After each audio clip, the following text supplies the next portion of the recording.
Perhaps it's hard to find among fans of boxing and fighting sports a man who would not know American Roy Jones Jr. His track record is impressive. 56 victories, 8 defeats, and 40 KOs. A huge versatile talent, as well as extravagant behavior both in and out of the ring, has allowed Roy to achieve truly a cult status. Many experts and fans of boxing even put it on par with such legends as Muhammad Ali and Mike Tyson. In this episode, The World of Boxing presents its version of the 5 most spectacular knockouts by Roy Jones Jr. Also, don't forget to press the like button, subscribe to our channel, click on the bell so as not to miss new videos about the legends of boxing. December 5th, 1992, second middleweight. His opponent, Percy Harris. A technical knockout in the 4th round. The fight with the American Percy Harris, who was a WBC middleweight champion with a record of 15-3, was for the young Roy Jones a path to his first title fight, even though this title was vacant and still intermediate. Before this fight, Jones had 19 victories in 19 matches, 18 of them by knockout. Before the meeting, many people expressed concerns that the significantly taller Harris might cause Jones problems and prevent him from getting in close. The very first seconds of the battle proved these fears to be unfounded. The faster and more technical Roy successfully landed his blows and immediately broke the distance, leaving Harris no chance of a counterattack. At the very beginning of the first round, after a right hook to the head, Harris could not stand on his feet, and the judge counted this a knockdown. Roy continued to attack more and more effectively. His counterpart missed several heavy punches to the head, from each of which he was noticeably swayed, and several times he was saved only by the fact that he was close to the ropes.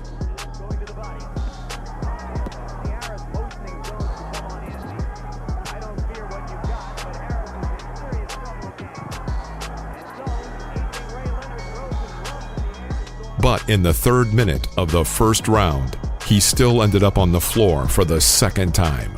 Experience and the will to win allowed Percy to reach the bell. In the next round, Harris tried to keep Jones at a distance and take advantage of the length of his arms, but he still missed heavy punches over and over, which in the last seconds of the round led to a 3rd knockdown after a left hook from Jones. Roy controlled the battle. At the beginning of the 3rd round, he accelerated the pace and began to shower the enemy with a series of blows, and almost all of them reached their goal. So it was a miracle that Harris did not find himself again on the canvas. At the beginning of the 4th round, Roy had frankly worn Percy out, dancing around him and doing numerous feints with arms and legs, which later became his hallmark style.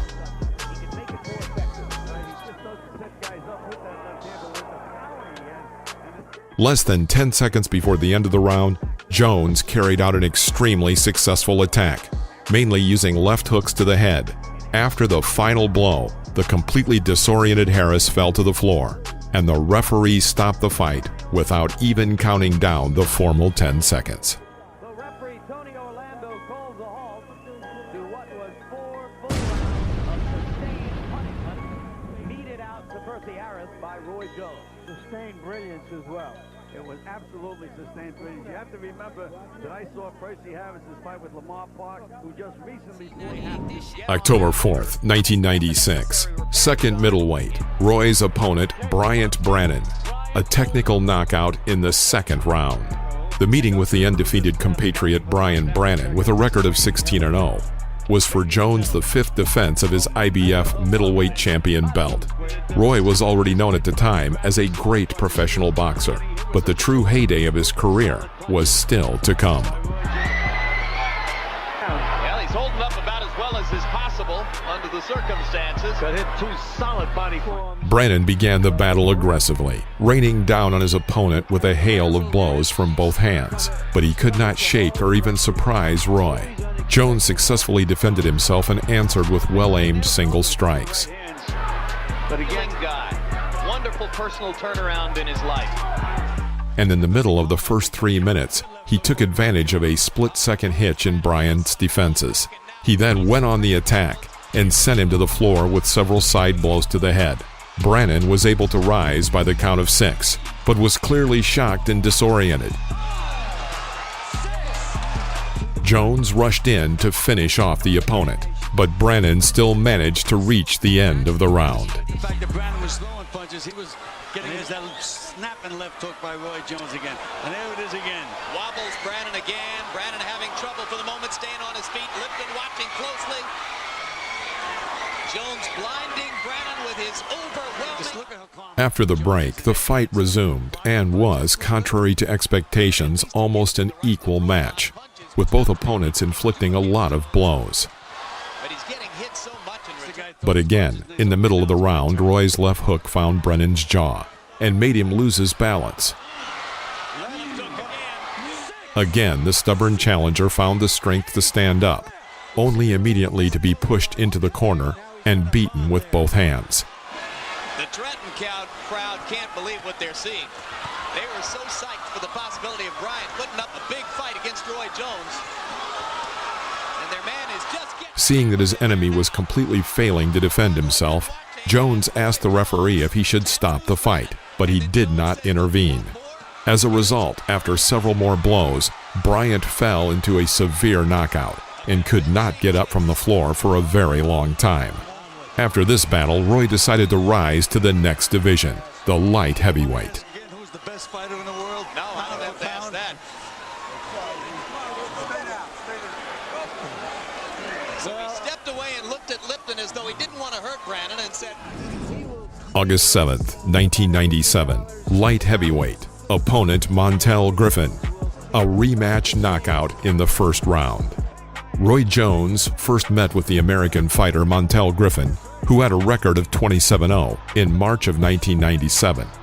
That fight was pretty equal, but in the 9th round, Jones was defeated due to a disqualification for striking his opponent while Griffin was down on his knee. By the way, this was the first defeat of Jones in 35 battles. Many, including the Jones team, then considered that Griffin had feigned Jones into the disqualifying blow. So in the rematch, Roy was determined to take revenge on his opponent and prove to everyone that the outcome of the last battle was an accident. Jones began the fight with aggressive pressure. In the first seconds, he struck Griffin several times with his signature left hook to the head. The last blow came out especially successful, so that Montel literally flew backward, and only the ropes saved him from falling. The episode did not go unnoticed by the referee, and he counted a standing knockdown. Feeling successful, Roy stepped forward even more actively, inflicting stronger blows, clearly aiming for a quick knockout, and he didn't have to wait long. At the beginning of the 3rd minute of the first round, Jones struck a completely outlandish blow, something between a hook and an uppercut. Moreover, it landed exactly on his opponent's jaw, and Griffin collapsed. Montel was clearly shocked and could not believe his defeat. He attempted to get to his feet 5 times, but without any help, he could not do it. Round knockout, and it was a left uppercut. Unbelievably quick left-hand shots. A barrage of them in round 1 by Jones. And he have lost their titles on disqualifications and have come back to regain the title to assert. April 25th, 1998, light heavyweight. Opponent, Virgil Hill. Knockout in the 4th round. It was unlikely that this ordinary rating fight with Virgil Hill could have been expected to end with one of the most spectacular knockouts in Roy Jones' career. The results look especially impressive when you consider that Hill is far from a whipping boy.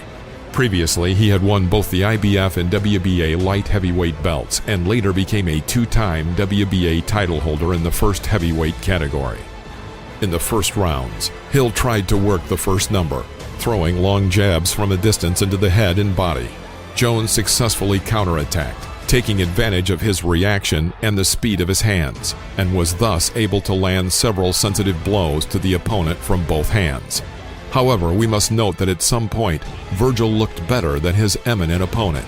In the middle of the 3rd round, Roy went on the attack and sent several successful strikes into his opponent's head, which hurt him.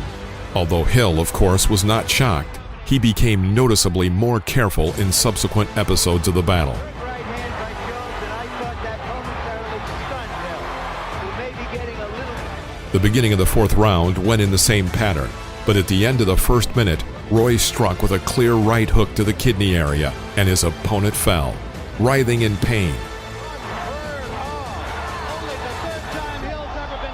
He managed to get to the count of 10, but he clearly had not yet recovered, and the referee rightly recorded a knockout. As it turned out later, as a result of the last knockout blow, Hill had a broken rib. According to the Ring magazine, this knockout was recognized as Knockout of the Year in 1998. That's one of the few hard body shots I can recall Roy Jones. February 2nd, 2002, light heavyweight, opponent Glenn Kelly, knockout in the 7th round. Australian Glenn Kelly had an unbeaten record of 28-0 when Jones met the challenger in a fight for the rank of absolute light heavyweight champion. By this time, Roy had managed to collect the titles in almost all major and even minor versions: the WBC, WBA Super, IBF, WBF, IBO, and IBA. Jones was also repeatedly recognized as the best boxer regardless of the weight category. In fact, by this time, he had long had no equal or even a rival close to him in class, and some analysts had even suggested that Kelly could be such an adversary for Roy. And there's Jeff Finnick trying to inject some... In point of fact, during the match it became clear that Jones, as before, dominated the ring and did what he wanted with his opponent. It was noticeable to the naked eye that he did not have the goal of ending the battle quickly, and, as it were, he let go of the enemy to be able to demonstrate his overwhelming advantage in technique and speed.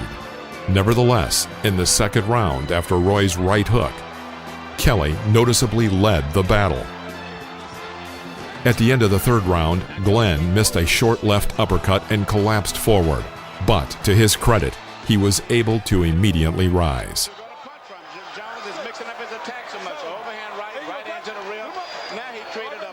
In the next 3 rounds, the Aussie missed a lot of hard shots, and frankly, he completely, except rare episodes, gave the initiative to Jones.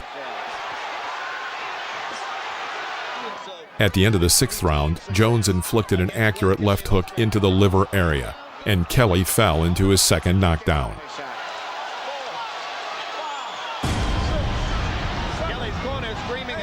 In the 7th round, Roy continued to weaken his opponent and methodically deliver accurate punches. And at the end of the 2nd minute, Roy threw out perhaps the most shocking trick in his entire career. During Glenn's attack, standing at the ropes, Jones put both hands behind his back and began to dodge the blows, using only his body. And then he answered with a lightning right hook to the head. After this blow, the Australian fell again and could no longer get up. After defeating Kelly, Roy was also awarded the Ring title. And still, the undisputed light heavyweight champion of the world, Roy Jones